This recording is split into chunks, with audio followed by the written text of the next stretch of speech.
ബീഹാറിൽ NDA വിജയത്തിൻ്റെ പിന്നിൽ ആരാണെന്ന് ചോദിച്ചാൽ പല പേരുകളും പലരും പറയുമായി. അത് നരേന്ദ്രമോദി എന്ന ദേശീയ നേതാവിൻ്റെ താരപ്രചരണത്തിൻ്റെ ഭാഗമായി വന്നതാണ് എന്ന് കരുതുന്നവരുണ്ടാകാം. നിതീഷ് കുമാറിൻ്റെ സുശാസൻ ഭരണത്തിൻ്റെ ഭാഗമായി വന്നതാണ് എന്ന് കരുതുന്നവരുണ്ടാകാം. പക്ഷേ താഴെത്തട്ടിൽ BJPയെ കെട്ടിപ്പടുക്കുക അല്ലെങ്കിൽ NDAയെ കെട്ടിപ്പടുക്കുക എന്ന വലിയ ഉത്തരവാദിത്വം അവിടെ ഏറ്റെടുത്ത് നടപ്പിലാക്കിയത് സാമ്രാട്ട് ചൗധരി എന്ന രാഷ്ട്രീയ നേതാവാണ്. ബീഹാറിലെ NDAയുടെ ഉപമുഖ്യമന്ത്രിയായി പ്രവർത്തിച്ച നേതാവ്. ബീഹാറിൻ്റെ സമീപകാല രാഷ്ട്രീയത്തിലെ ഒരു പ്രധാന വ്യക്തിയാണ്. ഈ വിജയത്തിൻ്റെ പ്രധാന ശില്പി എന്നുകൂടി നമുക്ക് പറയാം. ബീഹാറിൻ്റെ നിലവിലെ രാഷ്ട്രീയ ആഖ്യാനത്തെ രൂപപ്പെടുത്തുന്നതിൽ ഏറ്റവും സ്വാധീനം ചെലുത്തിയ ഒരാളാണ് സാമ്രാട്ട് ചൗധരി. ബീഹാറിൻ്റെ രാഷ്ട്രീയത്തിലെ ഒരു പ്രമുഖ വ്യക്തിയായിരുന്നു അദ്ദേഹത്തിൻ്റെ അച്ഛൻ, മുതിർന്ന നേതാവ് ശകുനി ചൗധരി. ശകുനി ചൗധരിയുടെ മകനാണ് സാമ്രാട്ട് ചൗധരി. 2025 ബീഹാർ നിയമസഭാ തെരഞ്ഞെടുപ്പിൽ NDA വിജയം നേടുമ്പോൾ അത് സാമ്രാട്ട് ചൗധരിയെ സംബന്ധിച്ചിടത്തോളം ഒരു മധുര പ്രതികാരത്തിൻ്റെ കൂടി കഥയാണ്. ഈ തെരഞ്ഞെടുപ്പിലെ രാഷ്ട്രീയ തന്ത്രജ്ഞൻ സാമ്രാട്ട് ചൗധരിയായിരുന്നു. BJPയുടെ ഏറ്റവും ആക്രമണാത്മക പ്രചാരകരിൽ ഒരാൾ. അങ്ങനെയാണ് സാമ്രാട്ട് ചൗധരിയെ അവിടെ ജനങ്ങൾ കാണുന്നത്. BJPക്കായി ബൂത്ത് തലത്തിൽ പാർട്ടിയെ കെട്ടിപ്പടുത്ത് ശക്തനാക്കിയ നേതാവ്. പിന്നോക്ക സമുദായങ്ങൾക്കിടയിൽ പാർട്ടിയുടെ പിന്തുണ വിപുലീകരിക്കുന്നതിന് വേണ്ടി പ്രയത്നം നടത്തിയയാൾ.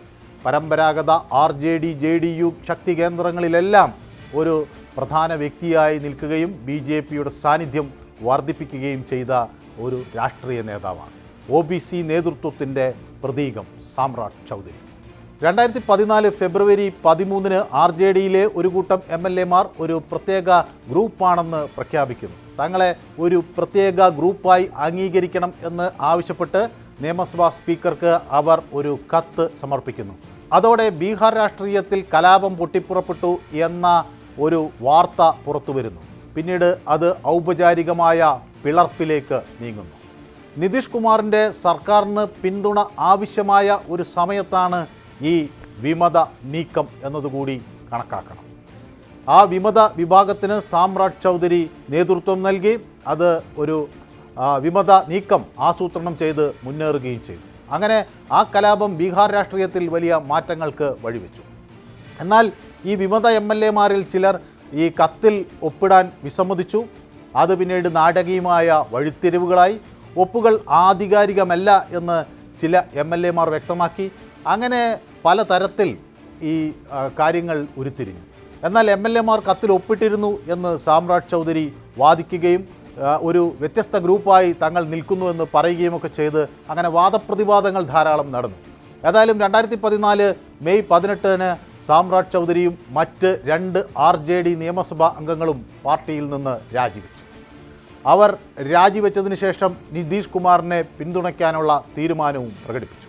അതോടെ പിളർപ്പ് എന്നത് ഏറെക്കുറെ അംഗീകരിക്കേണ്ട ഒരു സാഹചര്യത്തിലേക്കായി. ലാലു പ്രസാദ് യാദവിൻ്റെ കുടുംബത്തിന് മാത്രമേ RJDയിൽ സ്ഥാനമുള്ളൂ എന്നും അങ്ങനെ ഒരു രാഷ്ട്രീയ പാർട്ടിക്ക് തുടരാൻ കഴിയില്ല എന്നും സാമ്രാട്ട് ചൗധരി ഉറക്കെ പ്രഖ്യാപിച്ചു. ആ കുടുംബാധിപത്യം തകർക്കേണ്ടതുണ്ട് എന്ന് അദ്ദേഹം വ്യക്തമായി പറയുകയും ചെയ്തു. അത് RJDയെ സംബന്ധിച്ചിടത്തോളം ഒരു നിർണായകമായ പ്രഹരമായിരുന്നു.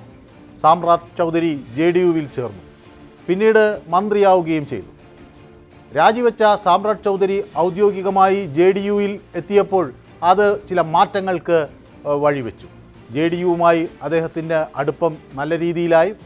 അത് പെട്ടെന്ന് തന്നെ അതിൻ്റെ പ്രതിഫലം ലഭിക്കുന്ന ഒരു സാഹചര്യവുമുണ്ടായി. 2014 ജൂൺ 2 ജിതിൻ റാം മാഞ്ചിയുടെ നേതൃത്വത്തിലുള്ള സർക്കാർ അദ്ദേഹത്തിന് മന്ത്രിസ്ഥാനം നൽകുന്നു. നഗരവികസനം, ഭവന നിർമ്മാണം തുടങ്ങിയ വകുപ്പുകളാണ് അദ്ദേഹത്തിന് ലഭിച്ചത്. RJDയിൽ നിന്നുള്ള അദ്ദേഹത്തിൻ്റെ വേർപിരിയൽ വെറും ഒരു പ്രതിഷേധമായിരുന്നില്ല. അത് കനത്ത ഒരു രാഷ്ട്രീയ നീക്കമായിരുന്നു. ഭരണസഖ്യത്തിലേക്കുള്ള തന്ത്രപരമായ ആ മാറ്റം പിന്നീട് തുടരുകയും ചെയ്തു. അങ്ങനെ അദ്ദേഹം BJPയിൽ എത്തി. സംസ്ഥാന നേതൃത്വത്തിലേക്ക് ഉയർന്നു. 2018 തന്നെ സാമ്രാട്ട് ചൗധരി JDUവിൽ നിന്ന് BJPയിലേക്ക് എത്തി. അവിടെ അദ്ദേഹം രാഷ്ട്രീയം നല്ല രീതിയിൽ പ്രയോജനപ്പെടുത്തി.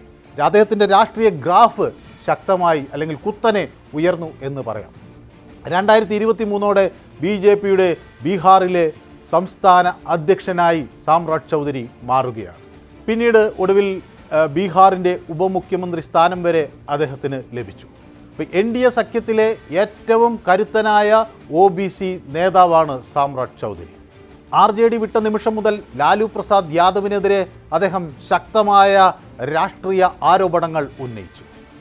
മാത്രവുമല്ല, മാതൃകാപരമായ ഒരു ഭരണം സംസ്ഥാനത്ത് NDAയിൽ ഉണ്ടാകണമെന്ന ശക്തമായി വാദിക്കുകയും ചെയ്തു. അത് വലിയ നേട്ടം ഉണ്ടാക്കാൻ അദ്ദേഹത്തെ സഹായിച്ചു. ഒരു യുവ RJD മന്ത്രിയിൽ നിന്ന് ശക്തനായ BJP നേതാവിലേക്കുള്ള ആ യാത്ര ഒരു വ്യക്തിപരമായ പരിവർത്തനം മാത്രമല്ല, അത് ബീഹാറിൻ്റെ രാഷ്ട്രീയ ചലനാത്മകതയിലെ ഒരു മാറ്റത്തെ കൂടി പ്രതിനിധീകരിക്കുന്നു.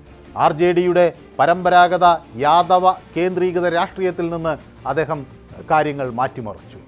മാത്രമല്ല, OBC വോട്ടുകളെ ഏകോപിപ്പിക്കാനും അത് പരമാവധി പ്രയോജനപ്പെടുത്താൻ BJP വഴി ശ്രമിക്കുകയും ചെയ്തു.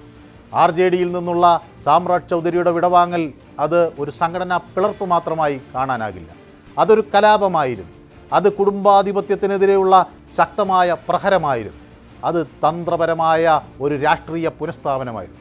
അങ്ങനെ നാടകീയവും ബഹുതല ശ്രദ്ധേയവുമായ ഒരു രാഷ്ട്രീയ സംഭവമായിരുന്നു. ഇതൊരു മധുര പ്രതികാരമാണ്. തന്നെ അംഗീകരിക്കാതിരുന്ന RJDക്ക് സാമ്രാട്ട് ചൗധരി എന്ന രാഷ്ട്രീയ നേതാവ് നൽകുന്ന കനത്ത പ്രഹരം. വരാനിരിക്കുന്ന നാളുകളിൽ ബീഹാറിൻ്റെ രാഷ്ട്രീയം നിർണ്ണയിക്കുന്നത് സാമ്രാട്ട് ചൗധരിയുടെ ഭാവി കൂടിയായിരിക്കും. ഇനി അവിടുത്തെ BJPയിലെ സർവശക്തനായി മാറുകയാണ് സാമ്രാട്ട് ചൗധരി.